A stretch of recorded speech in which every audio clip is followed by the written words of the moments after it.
Hey everyone, today on People Now, Anne Hathaway makes a comment about director Christopher Nolan not allowing chairs on set. Social media fires off. Now Nolan has responded. We'll explain. From water to ice, Jason Momoa set to voice Frosty the Snowman. Also today, it's just really a positive, uplifting message. Country star Chris Young opens up about the meaning behind his new hit song.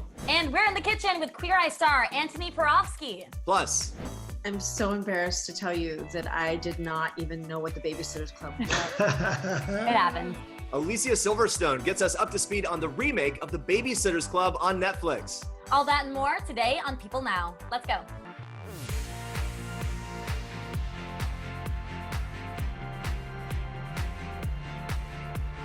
Hey everyone, welcome to People Now. Happy Thursday. So good to see you. I'm Jeremy Parsons. What's up, Andrea? Hey, Jeremy. I'm doing well. Really excited about the show today. I talked to Alicia Silverstone, who is so iconic. So she's in the new The Babysitters Club, which comes out tomorrow. So that's very exciting. I talked a lot of to her people all pumped for about that. Yeah.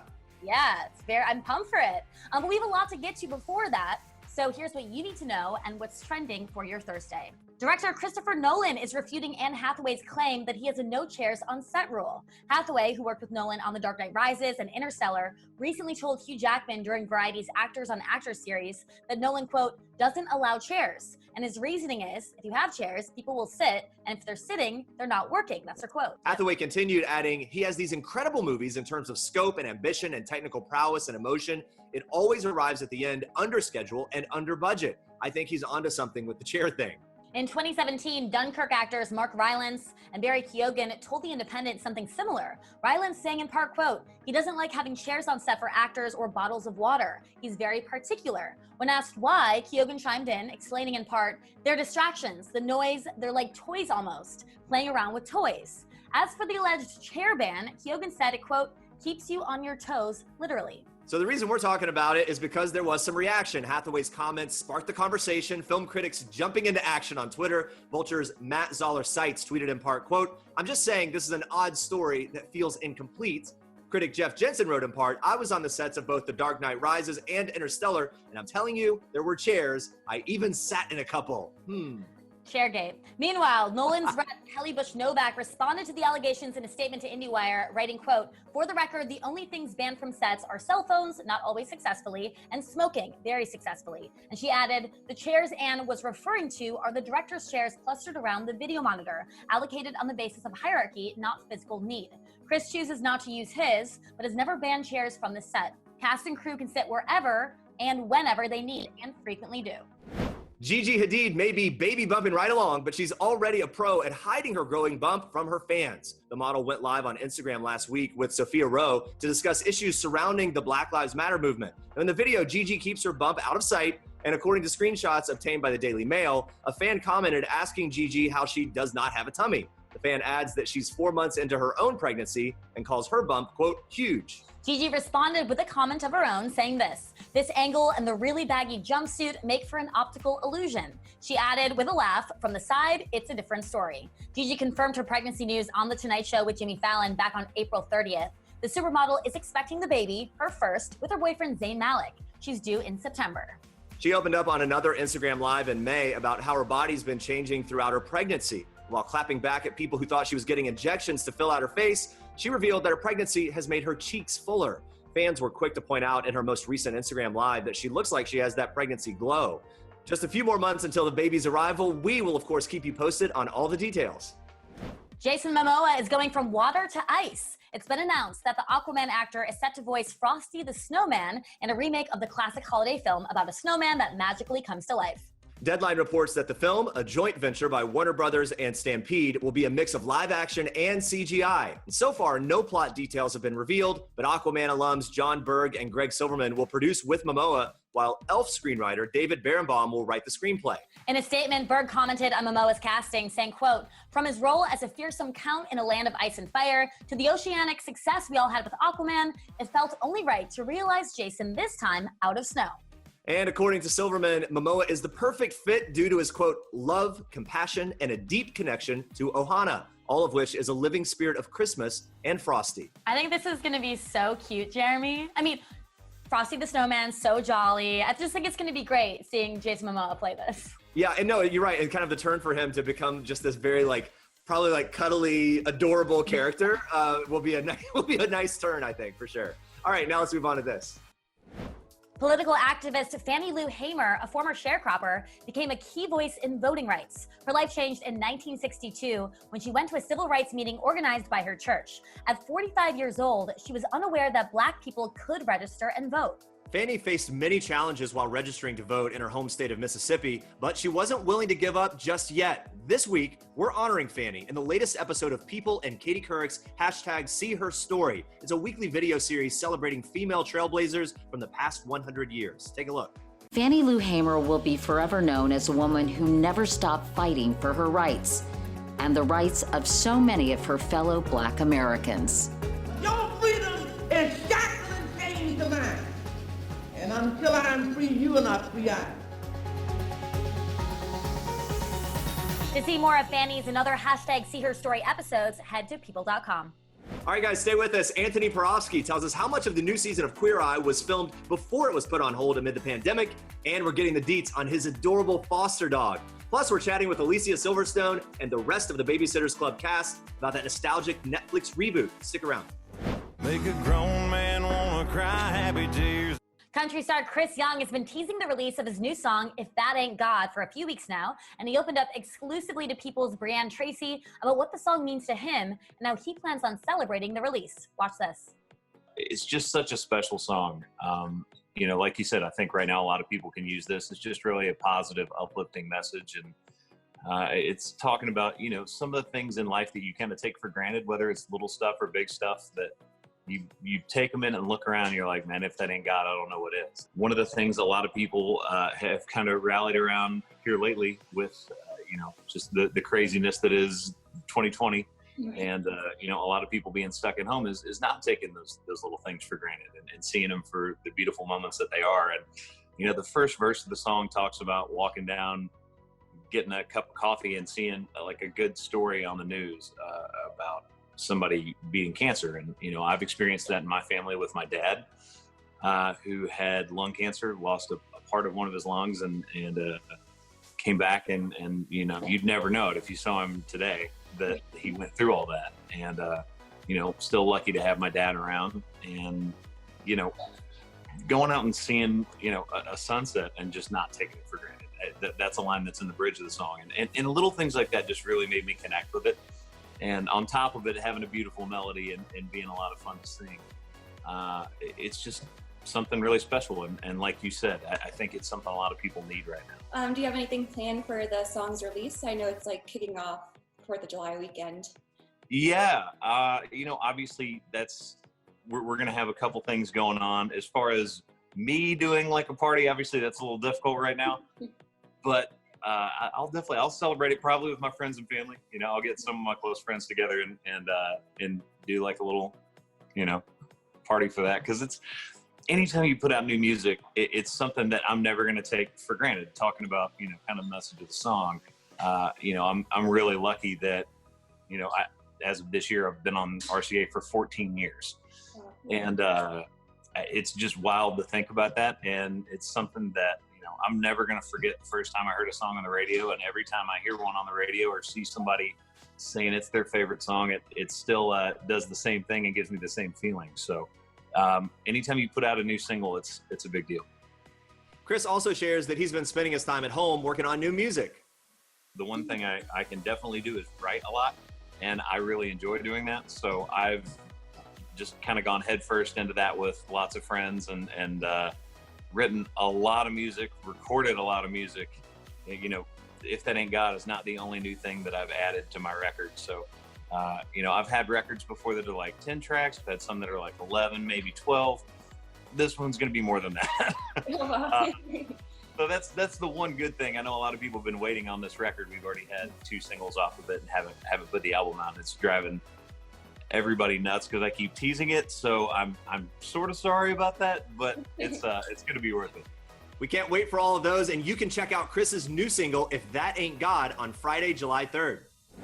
In this week's issue of People, we are highlighting activists, artists, and authors who are using their voices for change. The list includes Rachel Cargill from Akron, Ohio. In 2017, this photo of Rachel at the Women's March in Washington, D.C. went viral, due in part to her sign which reads, "If you don't fight for all women, you fight for no women." As Rachel's Instagram following grew, she decided to use her platform to educate her now 1.8 million followers on the realities of surviving as a Black woman in America. Rachel also uses her voice to educate about the importance of self-care. In 2018, Rachel created a GoFundMe to launch the Loveland Foundation. It's a nonprofit that provides resources and funding to help Black women and girls access mental health services. Rachel remains committed to dismantling racism, but admits that it can be, quote, very hard to get up a lot of mornings. She adds that self-care is a means of self-preservation and calls it, quote, literally a survival tactic. Another activist using his art to raise awareness is Nicholas Smith of Los Angeles, California. He first got major recognition in 2013 when CNN correspondent Van Jones tweeted Nicholas's artwork, seen here. During the summer of 2013, the Black Lives Matter movement gained momentum in the wake of the acquittal of George Zimmerman. That was the man who shot 17-year-old Trayvon Martin in Florida in 2012. Nicholas drew this image of the late Martin Luther King Jr. in a hoodie as his reaction to that verdict. In his Sunday sketch series, Nicholas creates art that tackles current events, which now includes the recent deaths of George Floyd, Breonna Taylor, and Ahmaud Arbery. His art is so haunting, so beautiful. His portraits have even been shared by former First Lady Michelle Obama. But Nicholas has a dream that is unusual for most artists. He puts it this way: the goal is not to have anything to paint. A really powerful statement, incredible work by him. For even more activists using their voices for change, and to learn more about how you can be a better ally, pick up a copy of People on newsstands Friday. Now we switch gears to this. Take a look. It's a very summery type dish. You can have it as a salad alone. You can put it on bread. I've added 2 cheeses to mine because I'm a dairy freak and that's just how I roll, even though I'm lactose intolerant, but that's for another day. Or we can talk about it, whatever you like. Yeah, I could watch Antoni Porowski talk about food all day, every day. People's editorial assistant, Carly Bright, caught up with the Queer Eye star for a one-on-one cooking class to learn how to make his tomato and strawberry bruschetta. Very fun. Head to people.com for all the details if you want to try it out at home. And while they cooked, they chatted on a bunch of topics, including how Antoni has been doing amid the coronavirus lockdown and the cute new addition that he's isolating with. Take a look. I was actually in Austin originally, in Texas, where we were meant to be filming our next season of Queer Eye. And then we started hearing rumors that like things were shutting down. They were considering closing airports. And I was still a little like, okay, I didn't think it was that serious at first. And then quickly, like within 2 to 3 days, like numbers started coming in and it was like, okay, this is like a real deal situation. We had barely finished filming our first episode. So we like have completed like 90% of it about. And then we found out the production was basically coming to a halt, like all productions were. So then I had to make a decision and I was like, okay, well, do I go back to New York? Do I come back to Austin? I was like, I don't know how long this is gonna last. I decided to stay put. And the day before everything shut down, I went to APA, which is Austin Pets Alive shelter, and started fostering my beloved Neon, who's part beagle, part pit. And so I stayed put there for a few months. But then recently, 2 weeks ago, I made it back to New York. Which has been really great to be here, and basically drove up here with my boyfriend. I heard that there were a lot of protests going on here for the Black Lives Matter movement. I wanted to be closer to the center of it, and it felt like it was safe to come back. So I took a road trip.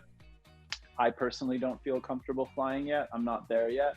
I hope that I feel that way soon, but like not for now. And so drove back and have been here since, and have been cooking, taking care of a dog, going to protests. Repeat. And that's basically it. And repeat, exactly.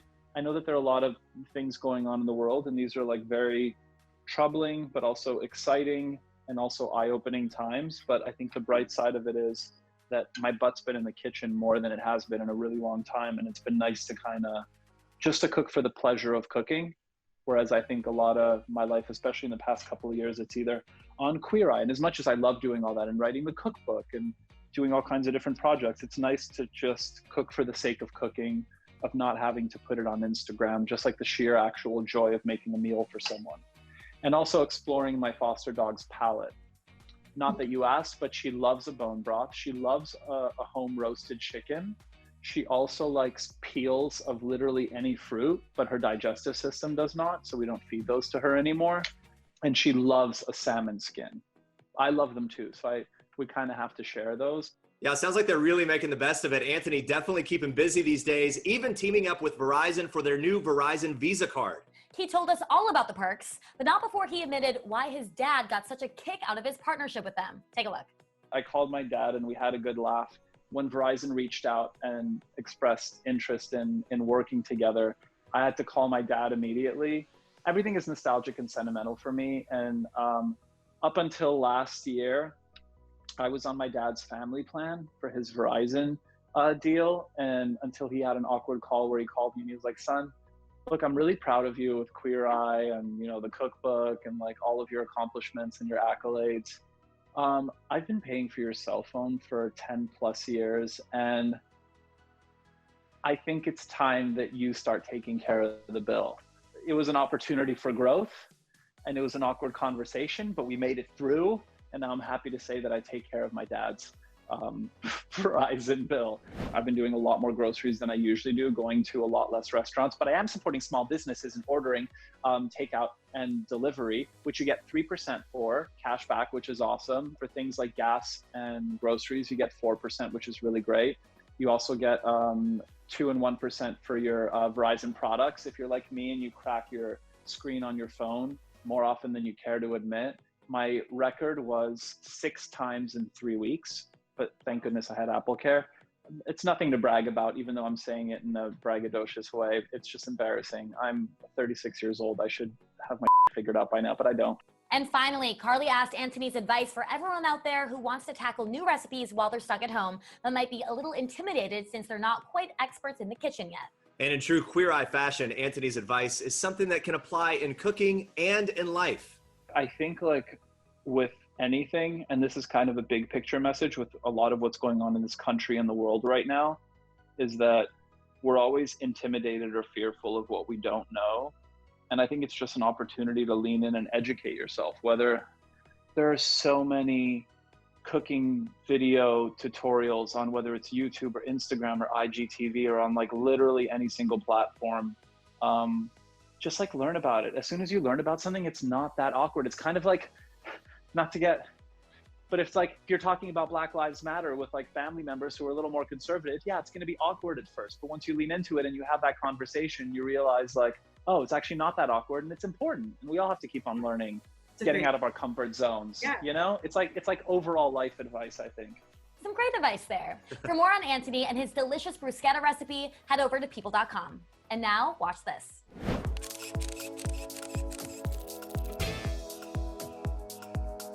Are you sure this thing actually works? The Etsy shop I bought it from said it's fully operational. Yeah, but it's 25 years old. It's iconic. Oh my God! Good afternoon, Babysitters Club. This is Christy Thomas, president and founder speaking. It's been 25 years since the Babysitters Club movie and 30 years since the HBO TV show. But now Netflix is bringing the best-selling book series back to life once again. I talked with the young cast, as well as Alicia Silverstone, who plays the mother of one of the babysitters, and Mark Feuerstein, who plays her love interest. Watch this.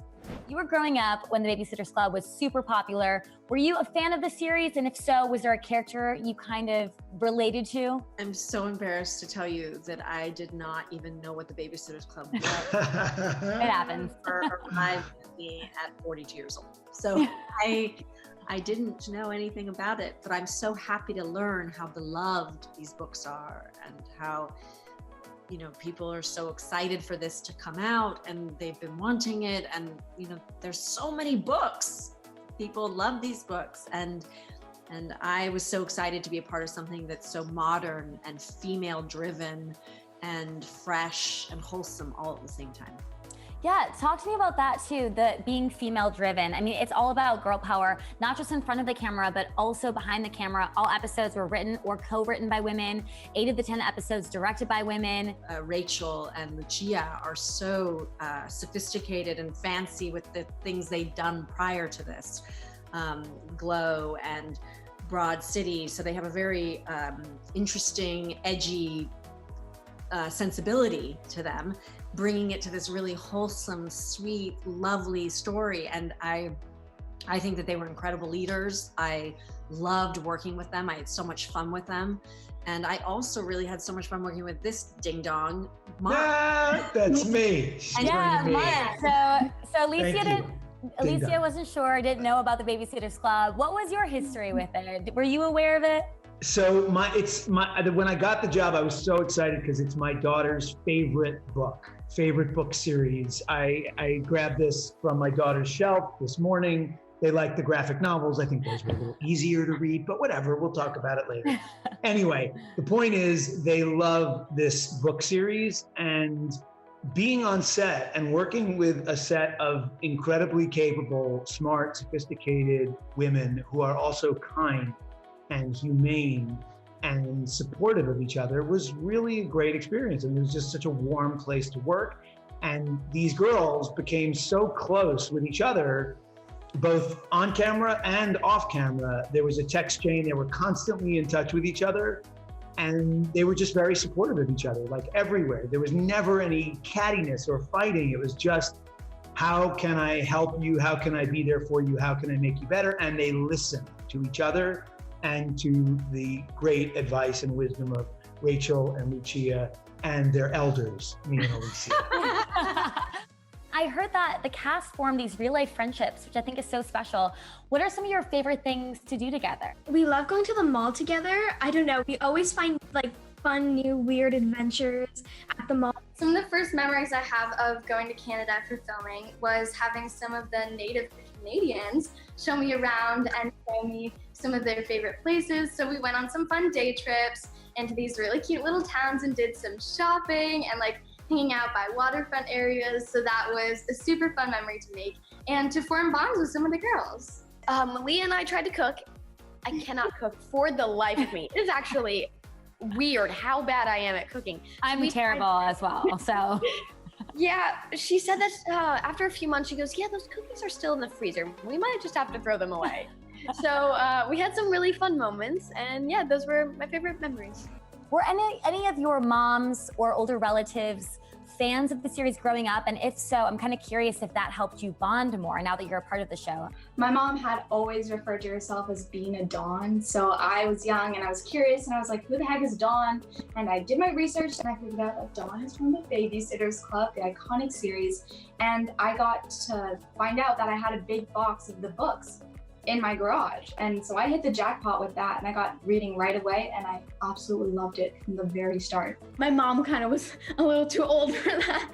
I'm kind of exposing her right now, but she was a little too old for books. But of course I had, people I'd worked with that had told me that they, big fans. I have a ton of siblings and my oldest sister had a whole collection of the books that my grandma had given her.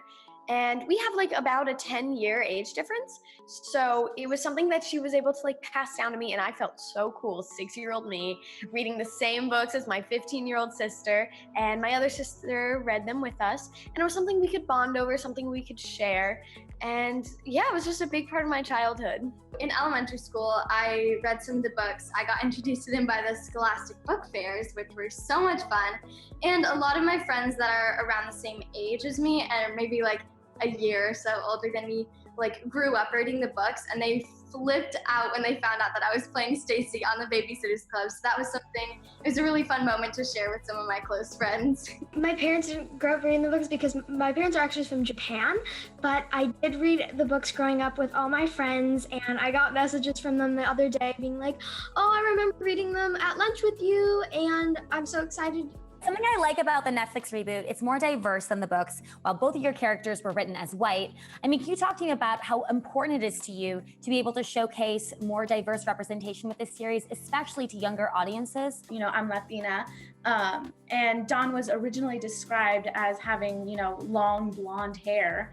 But I feel like it's really important that, a Latina character and her entire family is on a show. Because I know when I grew up, I didn't really see anybody who really looked like me, which I'm sure Malia can, have the same experience with that too.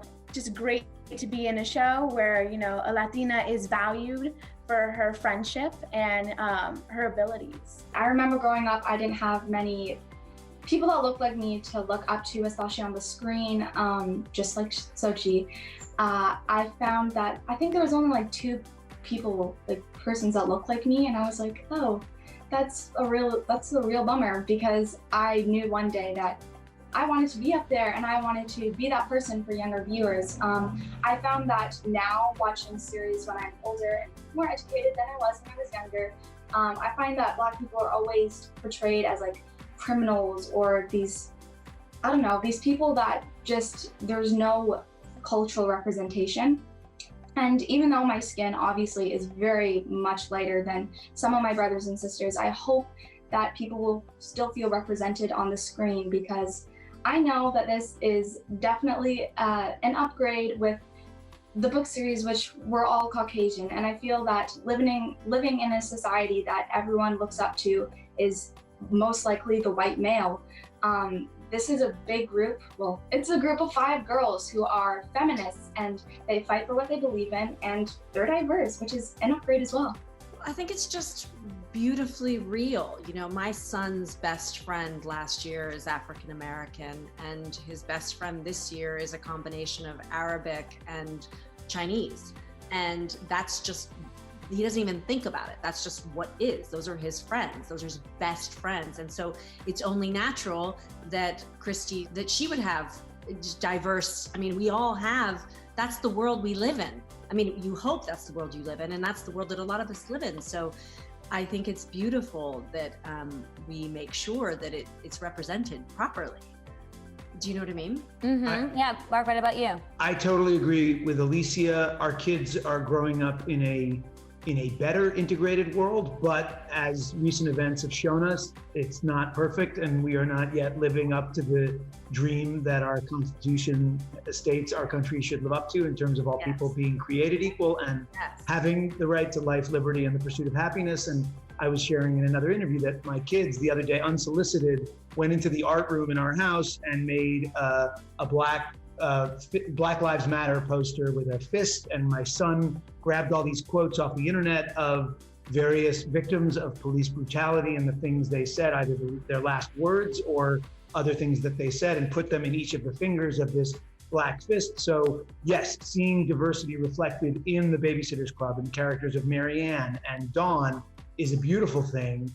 You can watch season 1 of The Babysitters Club streaming on Netflix starting July 3rd.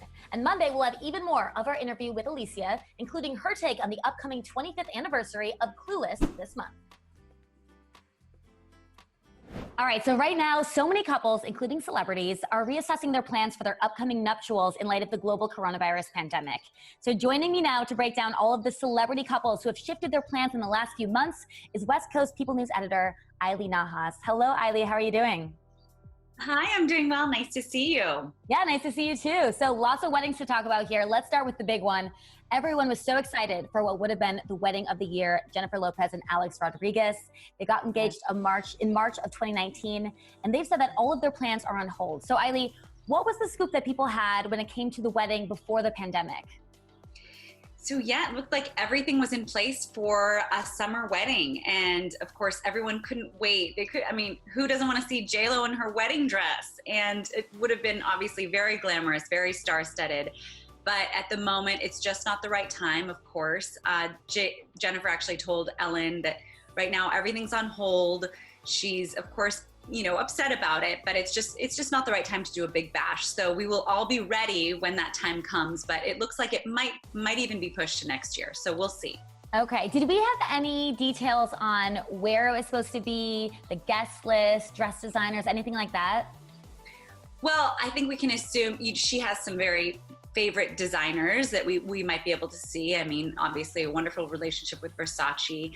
And then of course, in terms of the guests, I can't imagine anyone who's going to have a more star-studded, celeb-filled wedding. Everyone from, her American Idol co-stars to people she's starred with over the years. Of course, Alex's, teammates, famous friends. It probably would have looked something like the Met Gala, to be honest. So we'll see when it does happen. It's definitely going to be something to tune in and check out all those photos, because it's going to be incredible.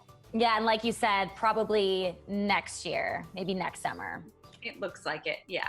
All right, next wedding I want to talk about, Katy Perry and Orlando Bloom. Another big wedding we were so excited for. Now, they were going to tie the knot in Japan this summer. Katy said she's excited to walk down the aisle pregnant. So, Eiley, what did we know about their original plan for their wedding in Japan, and why was that such an important place for them to get married? So Katy has always had a real love for Tokyo, for Japan, for the Japanese culture.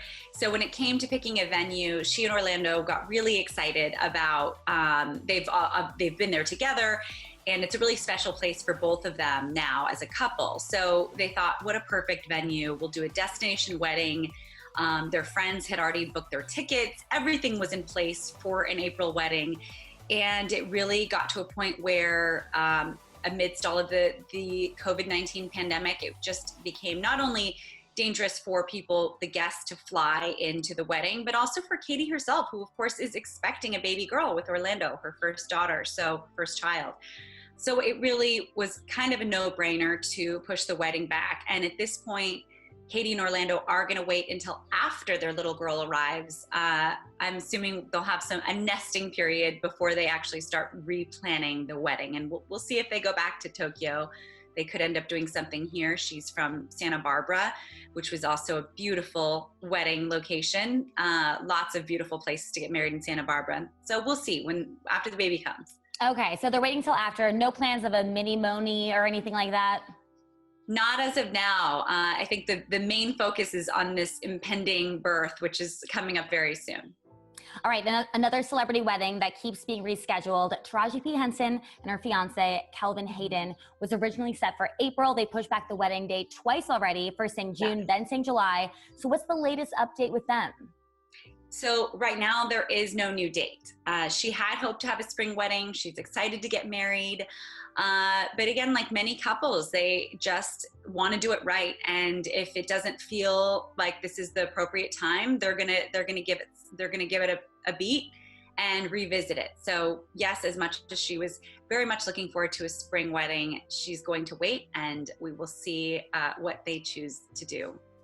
All right, and then the reality TV world also shifting some wedding plans as well. 3 Bachelor Nation couples. You got JoJo Fletcher and Jordan Rogers, Wells Adams and Sarah Hyland, and Raven Gates and Adam Gottschalk, all scheduled to have weddings this year. That's not happening anymore. So what have we heard about their new wedding plans? So JoJo and Jordan actually just posted a very sweet photo on June 13th, which was going to be their wedding date. Clearly they did not get married in June, but they did have the venue. They had everything all ready to go.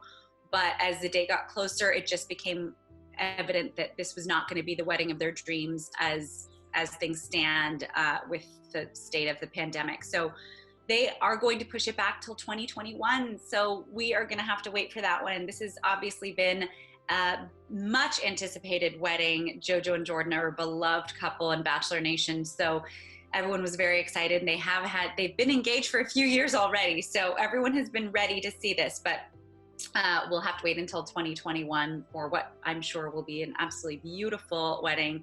Again, star-studded, but with many members of Bachelor Nation. So that will be really fun. When it comes to Adam and Raven, they actually postponed twice. They were all set to get married in May. Everything was done. They were getting very close to the day when they decided we gotta postpone this. So they postponed it to August.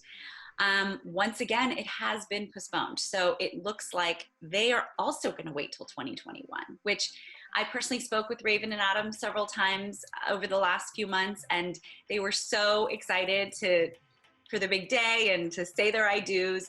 So they've got to be pretty disappointed, but it'll be all the more sweet when they finally do tie the knot next year. And then Wells, Wells. Another very big one. Mm-hmm. So people have been following along ever since we got to see that romantic proposal on the beach that Wells filmed.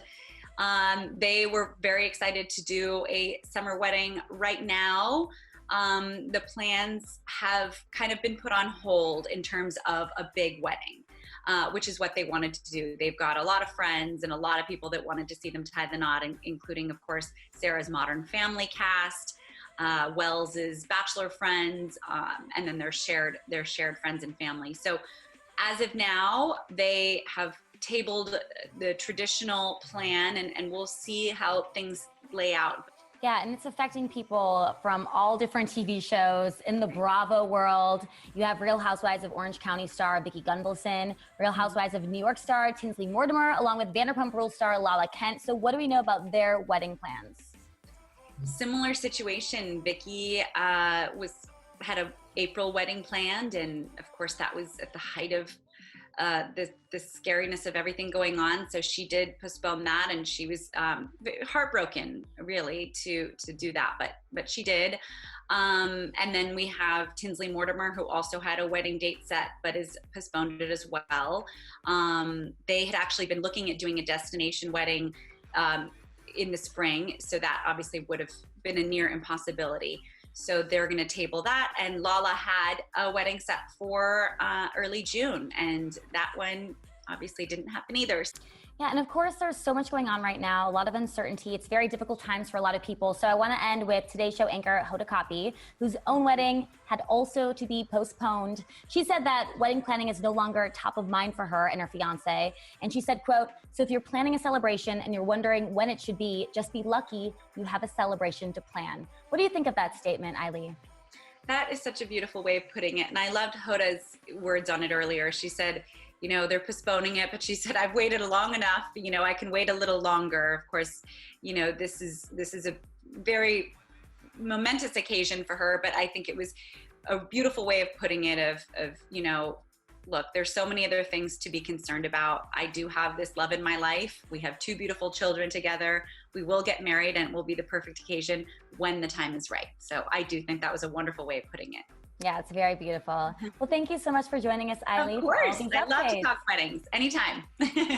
Coming up next week, we are chatting with Andy Samberg, Camila Mendez, J.K. Simmons, and more stars of Hulu's new movie, Palm Springs. Plus, we are getting personal with Ryan Lochte. He is diving into his personal life and telling us all about his new documentary. Thank you so much for watching. Just a heads up, we do not have a show tomorrow, so hope everyone has a happy and safe 4th of July weekend. Happy 4th! Woo!